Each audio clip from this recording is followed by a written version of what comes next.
Assalamualaikum warahmatullahi wabarakatuh dan salam sejahtera. Anda bersama dengan saya Adil Hidayat di rancangan Internet dan Anda. Di mana dalam rancangan ini kita akan bincangkan topik-topik yang menarik tentang internet di negara kita ni. Okey, jadi pada minggu lalu kita berehat sebentar lah untuk nak memberikan laluan pada sambutan kemerdekaan negara kita kan. Jadi pada minggu ni kita live semula untuk nak membawakan anda lebih banyak lagi topik yang menarik untuk dibincangkan. Okey, jadi pada malam ni topik yang akan kita bincangkan adalah kelebihan internet jalur lebar gentian optik tetap. Tu dia panjang tajuk kita pada malam ni. Jadi untuk nak bincangkan topik kita pada malam ni bersama-sama dengan saya adalah Encik Muhammad bin Muhammad Yunus dan beliau merupakan Ketua Pegawai Rangkaian Telekomunikasi daripada ALO. Assalamualaikum tuan. Terima kasih Assalamualaikum warahmatullahi wabarakatuh. Terima kasih juga kepada Cik Adil jemput ALO. Sama-sama. Alhamdulillah okey tuan? Boleh, alhamdulillah. Okey. Terima kasih. Sama-sama. Okey, sebenarnya tuan, kalau nak ikutkan kan, kita dekat rancangan Internet dan Anda ni, kita dah bersiaran dekat 10 minggu dah. Ni maksudnya episod yang ke-10 kan. Jadi sepanjang kita duk bersiaran 10 minggu ni, kita dah bincangkan macam-macam lah pasal internet di negara kita ni. Terutamanya tentang jenis-jenis sambungan, masalah sambungan internet dan sebagainya. Lepas tu kalau dalam episod-episod yang sebelum ni, kita banyak bercakap tentang sambungan internet melalui jalur lebar tanpa wayar ataupun kita panggil wireless broadband lah kan. Di mana kita memberikan fokus kepada 4G, kepada 5G dan sebagainya. Jadi pada malam ni baru kita betul-betul nak memberikan fokus kepada sambungan internet melalui jalur lebar gentian optik ni. Ataupun kita kata sambungan secara fiber lah lebih kurang macam tu kan. Okey, jadi sebagai permulaan ni, saya nak minta kalau boleh tuan tolong terangkan apa sebenarnya itu internet jalur lebar gentian optik? Okey, baik Adil. Sebenarnya jalur lebar gentian optik ni adalah dikatakan jalur internet yang mempunyai yang boleh membuat capaian kelajuan tinggi, mempunyai data kapasiti yang tinggi. So pada sebenarnya kita akan berbincang mengenai sebenarnya teknologi cahaya. Ini adalah satu namakan satu bidang dalam cabang komunikasi optik. So sebenarnya teknologi cahaya ni telah lama digunakan, iaitu lebih 100 tahun yang dulu. Di mana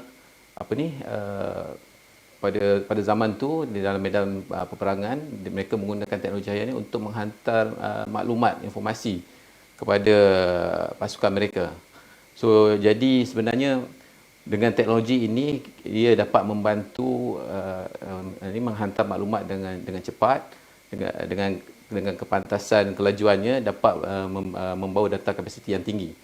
So jadi kalau kata kita faham sekarang ni, kalau kata untuk mendapat capaian internet terdapat dua cara untuk melalui capaian internet ni. Satu adalah melalui talian tetap, iaitu fixed broadband, atau biasanya yang selalu yang kita guna pakai ni adalah melalui mobile. So bila mobile ni jalinan tanpa wayar lah. Jadi pada malam ini sebenarnya kita akan cerita pasal terasnya, iaitu gentian fiber optik.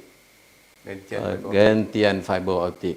So gentian fiber optik ni sebenarnya inilah teras utama yang akan membawa kita ke teknologi masa hadapan. Ia adalah future proof technology. Future proof technology. Yes. Okey, tapi kalau sebelum tu kan, kalau mungkin saya boleh tanya sikit bagi orang ni kata pengetahuan am lah kepada orang ramai kan. Jadi kita ada satu yang kata jalur lebar tanpa wayar, itu yang wireless lah. Seperti mana yang kita tahu macam 4G, 5G. Betul. Lepas tu kalau sebelum datang fiber optik itu, kita ada yang maksudnya yang dipanggil sebagai copper, kalau tak salah. Ya. Copper ni biasa nama satu orang panggil biasanya gentian tembaga lah. Gentian tembaga. Okey. Ya. Jadi maksudnya kita tak pakai kan sekarang kebanyakan kan? Sekarang ni kalau kata kita melihat banyak-banyak pembekal perkhidmatan runcit sekarang ni telah mempromosi gentian fiber optik ni. So di mana sebab because kalau kita lihat pada sebelum ni, iaitu masa normal COVID-19, di mana semua penduduk Malaysia kebanyakannya terpaksa duduk di rumah. Betul. Jadi ramai pekerja-pekerja yang terpaksa bekerja di rumah secara online, dan anak-anak pula akan belajar di atas talian. Jadi pada masa tu agak drastik bagi kepada semua masyarakat lah.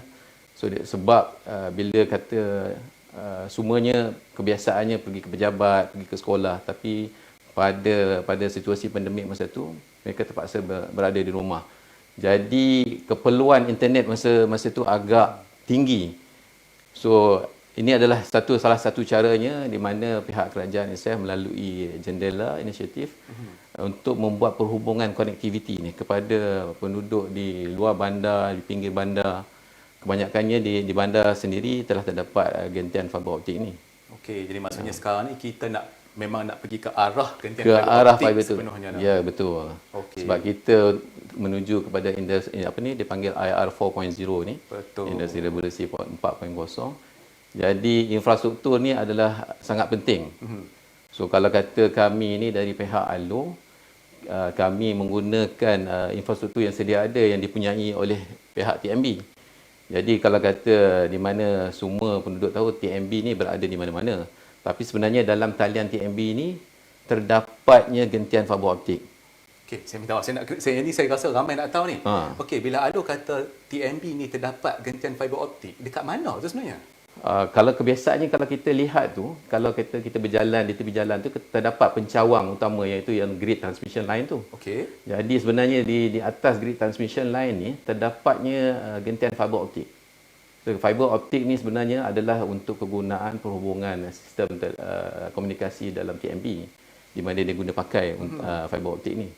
Tapi disebabkan situasi pandemik sebenarnya ni, jadi pihak TMB melalui ALO mengambil inisiatif untuk menghubungkan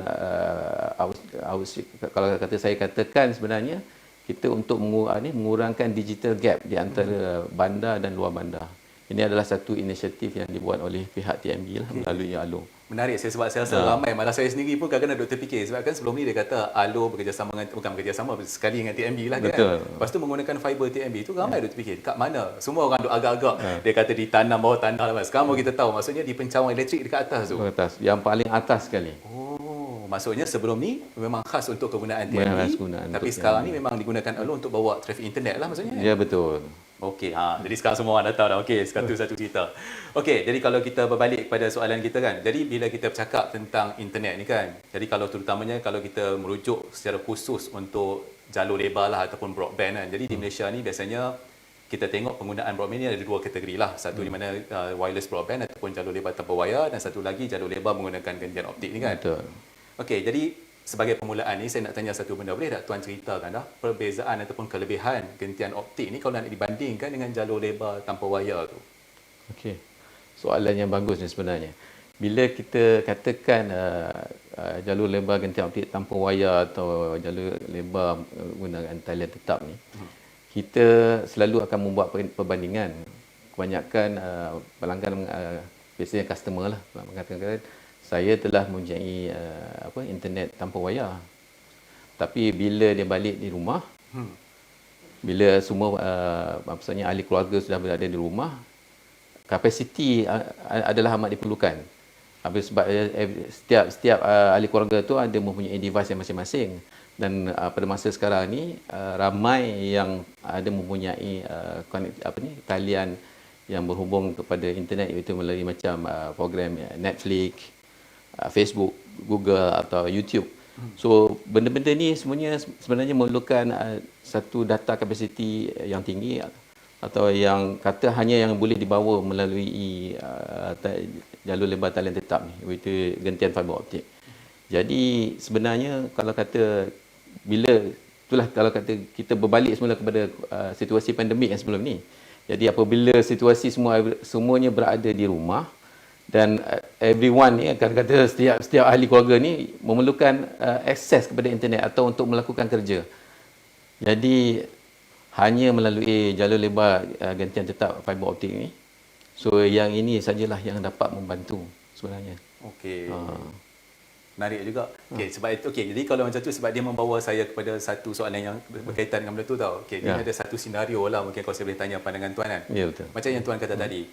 Ada setengah pengguna dekat luar sana tu mereka mungkin tak bernasib baik. Yang mana dekat tempat dia tu dia teringin nak gunakan internet dengan sambungan melalui katakanlah fiber optik tadi tu. Tapi tempat dia tu mungkin sama ada dia tak ada sambungan fiber optik ataupun mungkin ada isu-isu macam port tak cukup benda macam tu kan. Jadi dia terpaksa nak gunakan kata jalur lebar tanpa wayar ataupun wireless broadband. Tapi ada juga satu lagi senario di mana pengguna tu mungkin dia bernasib baik yang macam tuan kata tadi lah. Dekat rumah dia tu mungkin ada sambungan wireless broadband. Lepas tu ada juga talian tetap juga. Talian tetap melalui talian tetap pada fiber pada semua ada. Macam kebetulan kat tempat saya TM Unify yang menggunakan copper tu pun ada, ALO pun ada, lepas tu kebetulan 5G pun ada, macam-macam ada kan. Okey. Okey, tapi macam tuan kata tadi, ada setengah orang ni dia mungkin dia duk rasa macam sambungan orang kata apa jalur lebar tanpa wayar ni dah memadai, kata cukup dah. Okey, saya nak tanya pendapat tuan dah. Lepas tu saya mungkin kalau tuan boleh cerita sikitlah untuk nak ubah pemikiran depa ni kan. Sebab kalau kita tengok contohnya kan, pelan-pelan yang berkaitan dengan jalur lebar menggunakan fiber optik ni. Kalau kita nak bandingkan jumlah data yang kita nak pakai tu nak bandingkan dengan jalur lebar tanpa wayar ni, kadang-kadang harga yang fiber optik tu lagi murah. Tapi mereka ni masih lagi nak menggunakan yang kata wireless broadband ni.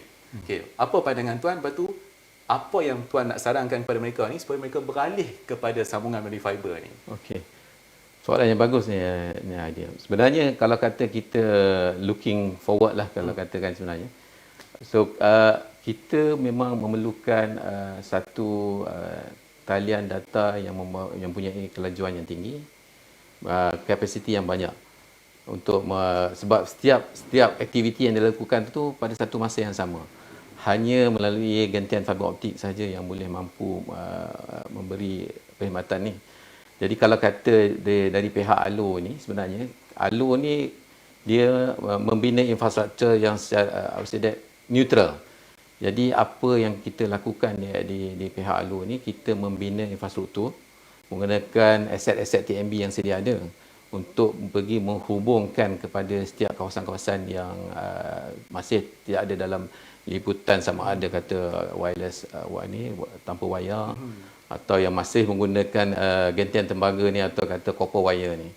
Jadi kalau kata bila infrastruktur yang sedia ada ni, ALO sebenarnya sendiri telah bekerjasama dengan syarikat-syarikat pembekal perkhidmatan runcit ni. Jadi kita sebenarnya membawa alternatif kepada pengguna apabila infrastruktur yang dibina oleh ALO ini telah sedia untuk menjadi pilihan kepada pelanggan-pelanggan. Kalau kata dikomparekan, itulah kata berbalik kepada situasi yang kita kebanyakannya ada certain kawasan tu wireless coverage masih very limited lagi. Betul. Jadi talian internet yang melalui jalur lebar ni, fiber optik ni sebenarnya dapat membantu. Jadi pandangan saya sebenarnya lebih baik mempunyai talian tetap ni. Lagi satu, bila kebanyakannya pembekal-pembekal runcit ni, bila dia mengetahui kelebihan ni, mereka telah membuat satu package yang menarik. Maksudnya apabila mereka pelanggan-pelanggan ni subscribe kepada talian internet rumah, so mereka akan bundlekan dengan mobile. Jadi they have a better package lah kalau boleh katakan tu. So jadi kalau kata certain kawasan yang kalau kata contohnya di luar bandar tu ada penduduk yang agak kurang berkemampuan untuk melanggan, tapi banyak inisiatif yang telah dilakukan oleh pihak-pihak pembekal membantu kawasan ni lah, penduduk-penduduk di luar bandar ni juga. Tapi menarik juga saya nak tanya pasal kata penduduk di luar bandar kan. Kalau sebelum ni kalau kita bincangkan dengan macam contohnya ISP-ISP lain, dia kata antara malah dengan HMC sekalipun, antara orang kata apa cabaran lah yang paling dahsyat untuk nak tarik macam contohnya sambungan fiber optik ke kawasan pedalaman dan sebagainya, dia kata mungkin infrastruktur sendiri kan. Jadi saya nak tanya macam mana kalau yang tadi tuan kata dia pergi ke kawasan luar bandar tu, adakah sebab adanya TNB, pencawang TNB itu sendiri macam mana? Ya betul. Sebenarnya itulah kalau kata kita lihat dari seluruh penduduk semenanjung Malaysia ni, kebanyakan perumahan sudah mempunyai talian bekalan elektrik sendiri. Betul. Jadi kalau kata dari segi pihak ALO sendirilah untuk mencapai kepada setiap rumah-rumah ni, infrastruktur tu telah sedia ada. Hanya perlu kita memasang talian gantian fiber optik sahaja. Dalam masa yang sama juga sebenarnya kita dapat membantu untuk mempercepatkan. Kebanyakan ada kawasan-kawasan tu sekarang ni agak ada proses untuk mendapatkan kelulusan untuk membina ni. Jadi kelebihan yang ada pada pihak TNB sendirilah. Jadi kita boleh menggunakan infrastruktur yang sedia ada yang dimiliki oleh TNB ni dapat membantu mempercepatkan inisiatif yang dicadangkan oleh kerajaan tu melalui jendela ni. Tiang-tiang infrastruktur yang dipunyai oleh TNB ni kita boleh guna pakai untuk kalau katakan kita untuk digital gap kita antara bandar, luar bandar. Betul. Dan pinggir bandar ni. Sebab sebelum ni ramai yang masih lagi tertanya macam tadilah semua orang masih tertanya-tanya bila dikatakan menggunakan infrastruktur TNB, apa maksud menggunakan infrastruktur TNB kan? Ada setengah cakap dia kata melalui rel rangkaian laluan kereta api kan, ada Betul, kan? ada. Ada kan. Okey, jadi sekarang ni baru saya tahu okey di atas setiap pencawang satu. Jadi itu memang bagi orang kata senang kerja banyak lah Senang kerja. katanya. Memang lebih mudah sekarang ni sebenarnya. Betul. Okey, bercakap pasal fiber optik kan. Okey, ni saya tanya soalan yang tak ada kat sini sikit lah sebab dia ramai juga orang nak tahu benda-benda teknikal ni kan. Betul. Okey, macam ramai orang selalu kata macam ni. Salah satu benda yang orang kata gah lah dengan sambungan fiber optik ni kan adalah daripada segi kelajuan dia. Betul. Okey, jadi saya nak tanya tuan sebab daripada segi ISP tu sendiri, penyedia perkhidmatan internet ni kan. Sekarang ni macam berapa kelajuan yang boleh diberikan kepada pengguna tu kalau diikutkan. Macam kalau kita tengok macam sekarang ni kita tahulah antara salah satu plan internet Allo yang paling laju tu adalah yang 1 GB kan. Mak saya pun menggunakan plan tu sekali. Terima kasih lah tu. Lepas tu Kak, cakap pasal tu kebetulan macam dalam bulan Februari hari tu Maxis dia buat testing, kemudian dia kata kita sedang buat testing untuk nak berikan internet sampai berkelajuan 10 GB per second. Jadi saya ingin juga nak tahu, saya rasa ramai ingin nak tahu. Okey. Apakah keupayaan internet yang paling laju yang boleh diberi sekarang ni? Okey, kalau kata kalau kita lihat balik pada gentian optik tu, ia hanya sama sehelai rambut kita sebenarnya. Betul. So itulah saya katakan tadi, teknologi cahaya is a future proof technology. So pada peringkat sekarang ni sebenarnya teknologi ni bila kita menggunakan gentian fiber optik ni dia bergantung kepada teknologi platform apa yang kita gunakan. So kalau kata kita memandang kepada enterprise atau kepada penduduk rumah, kapasiti yang dibolehkan boleh sampai kepada 10 gigabit. Tapi kalau kata kita pergi kepada industrial area, those yang kata mission critical, so dia boleh sampai kepada 100 gigabit per second. 100 gigabit per second. Ini adalah teknologi yang kata kita looking forward lah sebenarnya. Kalau daripada segi infrastruktur yang ada dekat Allo sekarang ni boleh sampai ke 100? Yes, betul. Sebab tu kata pembinaan gentian fiber optik ni pada peringkat awal adalah lebih penting. Okey, ini satu soalan cepu mas ni. Saya rasa ramai orang nak tahu benda ni. Okey, jadi memandangkan kita tengok sekarang ni Allo dia menyediakan pelan internet paling laju adalah 1 gigabit per second. Betul. Itu adalah untuk rumah lah kiranya. Rumah lah, betul. Jadi tanya-tanya, saya dah lama dah tanya-tanya ni. Ada tak kemungkinan yang mana Allo akan menawarkan pelan yang lagi laju daripada 1 gigabit tu? Okey, sebenarnya ada. Kita dah ada dah. Sebenarnya kita sebab infrastruktur yang kita bina ni is ready untuk support the new technology.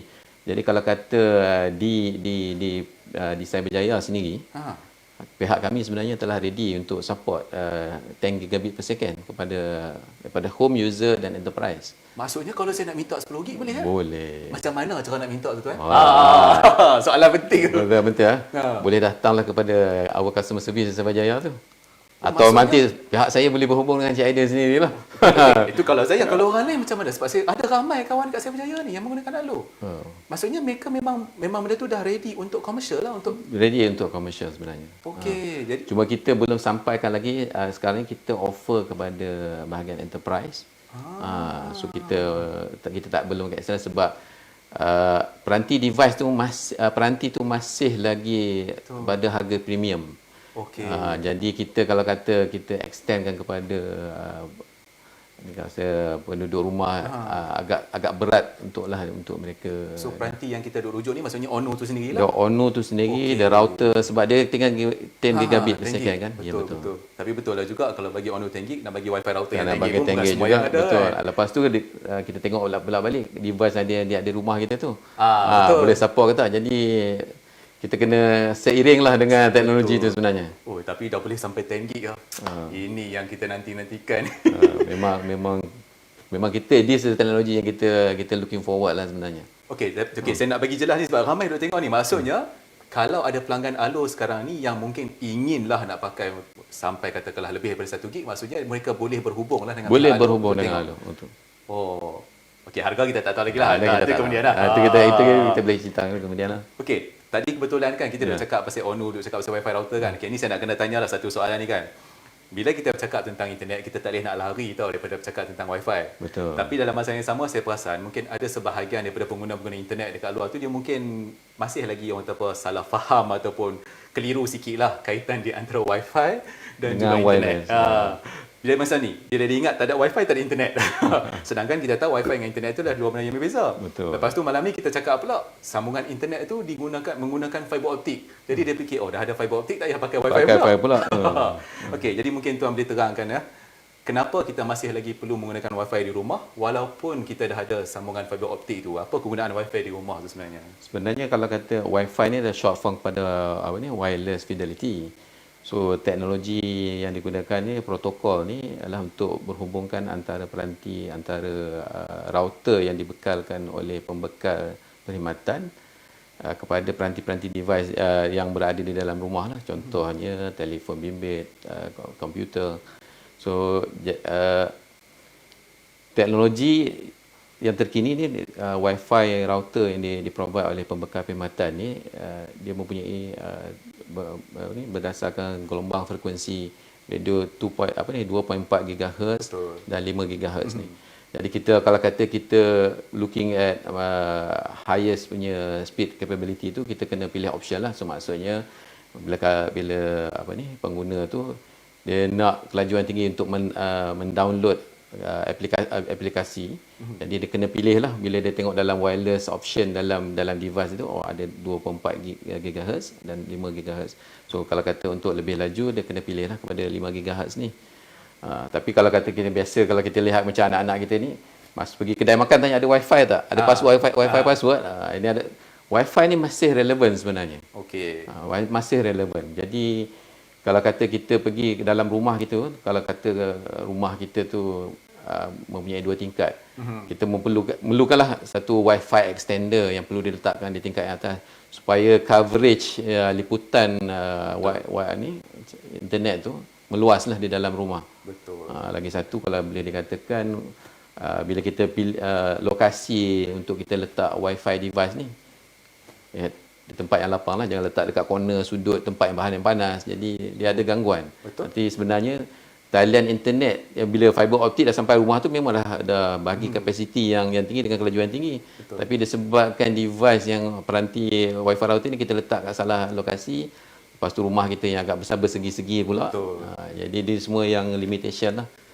Tapi wifi ni masih relevan. Masih diperlukan. Sebab ramai orang salah faham bila dia ingat, oh saya pakai wireless broadband. Dia selalu dikaitkan dengan wireless broadband. Dah sebut nama wireless, wifi, benda yang hampir serupa kan. Selalu macam tu. Malah saya ingat lagi ada orang tanya, dia kata, kenapa saya punya wifi router tak ada internet? Kenapa nak kena sambung fiber optik dan sebagainya? Dia mungkin ada setengah orang ni dia bukan teknikal. Jadi benda-benda macam ni mungkin tak tahu. Okey, bercakap pasal ni kan, ada satu soalan ni yang saya rasa mungkin ramai juga yang teringin nak tahu. Ni ramai orang duk petikaikan benda ni. Kalau kita tengok setengah-setengah ISP ni, di mana dia punya kelajuan download dan upload tu tak sama ataupun kita panggil macam dia tak simetri kan. Contohnya ada setengah macam dia bagi 100 meg mungkin download, tapi kalau upload tu dapat dalam separuh daripada tu. Contohnya macam tu. Tapi kalau kita tengok hanya sebahagian saja tau ISP yang boleh bagi sama laju dua-dua, dan salah satunya Allo. Macam mana Allo boleh buat macam tu? Itu adalah rahsia kami sebenarnya kan. Boleh cerita tak di situ? Boleh cerita. Sebenarnya pemilihan teknologi itu adalah amat penting lah. Okey. Lagi satu, dia bergantung kepada design yang kita perlu lakukan masa setting up the infrastructure tu. Jadi bila kita put it at the right place, at the right design, so kita akan boleh dapatlah the symmetrical speed. Yes. Dia akan kekal ke ataupun dia akan kekal. Akan kekal lah. Akan kekal. Okey, ini semua orang kena ingat. Sebab ramai orang dia kata sebab sekarang ni kita tengok Allo kan dia dah makin berkembang. Kalau dulu kita tengok mungkin kat beberapa kawasan, sekarang dah berapa kawasan dah tuan kalau ni ikut. Sebenarnya kalau kata dulu Allo ni hanya berpusat di Cyberjaya saja. Betul. Tapi disebabkan melalui TMB ni kita telah meluaskan kawasan liputan Allo ni di 7 negeri. 7 negeri. Okay. Bermulanya di Melaka. Okey. Lepas tu kita dah extend servis kita di Perak, Kedah, di Pulau Pinang dan Johor. Dan di kawasan setempat di Kuala Lumpur lah. Okey. Oh, 7 negeri ya. 7 negeri. Okey, dahsyat. Okey. Satu benda saya nak tahu, kalau dari segi sekarang ni, dari segi sambungan internet tu kan, adakah untuk high rise saja ke ataupun dah boleh masuk ke landed property macam Okey. Sebenarnya kita dua-dua kita boleh pergi. Dari Allo ni sebab kita menggunakan infrastruktur TMB itu sendiri kan. Betul. Jadi kalau kata fokus utama kita ni sebenarnya di luar bandar lah. Maksudnya lebih kepada landed property. Okey. Tapi kalau kata ada yang high rise property ni kita masih memberi bekalan. Maksudnya boleh lah. Boleh. Ah, Ya, betul. Okey. Dan kita membagi peluang kepada pelanggan-pelanggan di luar tu, sebab konsep yang dibawa oleh Halo ni adalah konsep SA ni open access, konsep terbuka. Okey. Di mana kita ada sinergi bersama dengan pembekal-pembekal perkhidmatan yang mereka boleh menawarkan package-package mereka kepada pelanggan yang berada di dalam kawasan liputan Halo. Okey. Maksudnya macam tu. Okey, nampaknya kita pun dah kesuntukan masa sangat-sangat ni tuan. Okey, tapi berdasarkan apa yang tuan cerita tu, saya nampak banyak benda lah juga yang kita tahu. Macam antara beberapa isu yang saya selalu dengar sebelum ni, dia kata Halo ni hanya pergi kepada high rise. Tapi maksudnya sebenarnya bukan. Landed property pun boleh, high rise pun boleh. Betul. Lepas tu bukan hanya 1 gig, dah boleh minta sekarang ni sampai ke 10 gig. Betul. Maksudnya kena berhubung dengan customer service. Bersenangkan servis atau boleh berhubung dengan our sales team lah juga sebenarnya. Boleh, insyaAllah. Yang ni terbuka untuk semua 7 negeri tadi ya? Tu. Oh, betul ya? So lepas kita fokus kepada di Sabah Jaya lah dulu. Masuk berita esok ni. Halo boleh memberikan 10 gig. Okey, nampaknya memang betul kita dah kesuntukan masa ni. Dan apa-apa pun saya nak ucapkan terima kasih banyak-banyak tuan sebab sudi datang malam-malam ni. Mana tahu insya-Allah kita dipanggil lagi. Banyak lagi kita nak sembang ni. Okey. Terima kasih Jaya. Sama-sama. Okey, itulah dia tuan-tuan dan puan-puan sekalian. Nampaknya kita dah kesuntukan masa. Kita dah sampai kepada penghujung episod kali ini. Jadi kami berharap apa yang disampaikan pada malam ni mendatangkan manfaat kepada anda semua. Dan ingat, Halo boleh sampai ke 10 gig. Jadi kalau anda pengguna Halo, cuba minta untuk mendapatkan sambungan internet yang laju. Okey, jadi insyaAllah kita akan berjumpa lagi di episod yang seterusnya di minggu hadapan pada hari dan waktu yang sama. Jadi kami di mana-mana ingin mengucapkan terima kasih kerana menonton. InsyaAllah jumpa lagi. Assalamualaikum.